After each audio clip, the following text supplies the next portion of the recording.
السلام علیکم، میں عبدالستار، آپ الگ نیوز دیکھ رہے ہیں۔ طارق متین ہمارے ساتھ ہیں۔ جنرل فیض حمید کا عمران خان سے مبینہ طور پر خفیہ رابطہ کیسے ہوتا تھا، اس بارے میں کیا تفصیلات آئی ہیں آپ کے سامنے رکھیں گے، لیکن اس سے پہلے آپ سے درخواست ہے چینل کو سبسکرائب کریں، سبسکرائب کرنے کے ساتھ ساتھ گھنٹی ضرور بجا دیجیے گا۔ تو فیض حمید صاحب کا عمران خان سے رابطہ ہوا کرتا تھا اور اس کے لیے انہوں نے باقاعدہ انتظامات کیے ہوئے تھے،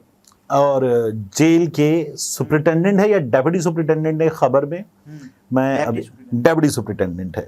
تو ان کے حوالے سے یہ خبر آ رہی ہے کہ عمران خان صاحب سے جنرل فیض حمید ایسے رابطہ کرتے تھے کہ ان سے رابطہ کرتے تھے، پھر عمران خان صاحب سے رابطہ ہوتا تھا۔ تو اس کے لیے جو لکھا ہے روزنامہ جنگ نے یہ خبر دیتے ہوئے، وہ یہ ہے کہ جنرل فیض حمید کا طریقہ کار یہ تھا کہ وہ ایک فیچر فون پہ، یعنی بٹنوں والا فون کی بجائے فیچر فون سے بٹنوں والا فون استعمال کرتے تھے۔ اب جنرل فیض حمید اینڈرائڈ فون کے بجائے، یہ لکھا ہوا ہے، تو یعنی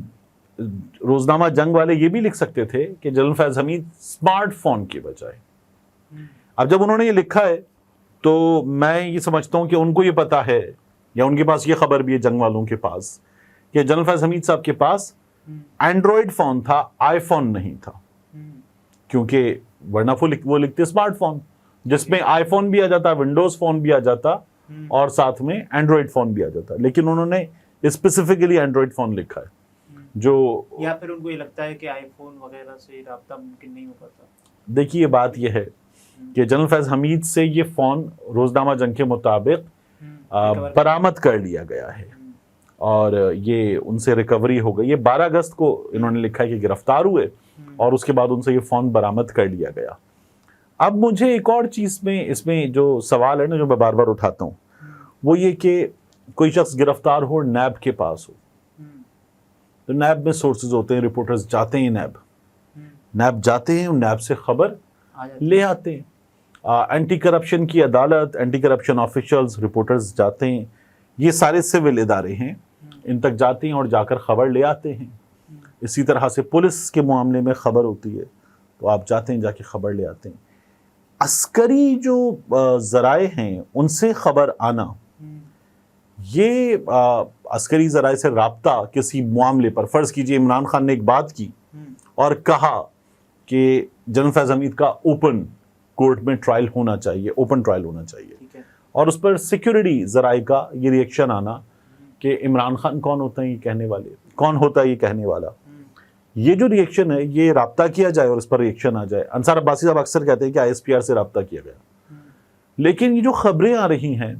یہ خبریں ابھی تک تو ٹرائل سے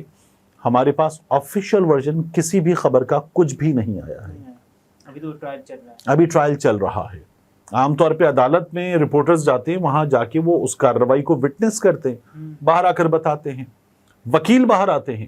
اور وکیل باہر آ کر بتا دیتے ہیں کہ ہمارے موکل کے ساتھ کیا ہوا ہے، اور اسی طرح سے کچھ دیگر معاملات ہوتے ہیں، ہمیں ان کی خبریں مل جاتی ہیں۔ فوجی ٹرائل مکمل ہونے کے بعد یہ پتہ چلتا ہے، بعد میں آپ کو ایک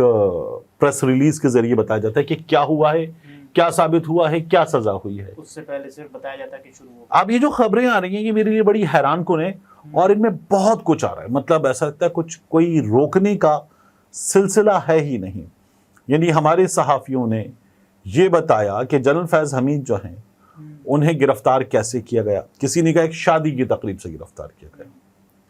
پھر کسی نے کہا کہ جنرل فیض حمید کو گرفتار کیا گیا جب انٹروگیشن ہو رہی تھی، اس موقع پر جب وہ تلخ کلامی ہوئی، بات بگڑی، اٹھ کر جانے لگے تو ان کو کہا گیا کہ آپ نہیں جا سکتے، اور پھر ان کو کہا گیا کہ آپ تشریف لے چلیے، آپ نہیں جا سکتے۔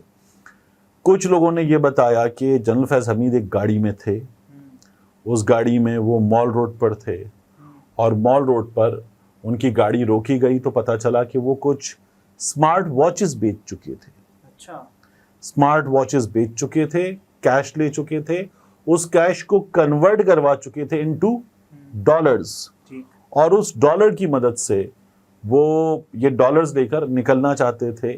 بذریعہ سرحد یا سڑک افغانستان۔ یہ خبر دی ہے فیاض حسن چوہان صاحب نے۔ تو میں آپ سے عرض کیا کر رہا تھا کہ جنرل فیض حمید صاحب کے معاملے میں ہمیں ڈھیروں چیزیں پتہ چل رہی ہیں۔ ایک خبر دی خالد محمود صاحب نے ایکسپریس ٹریبیون میں، اس خبر کے مطابق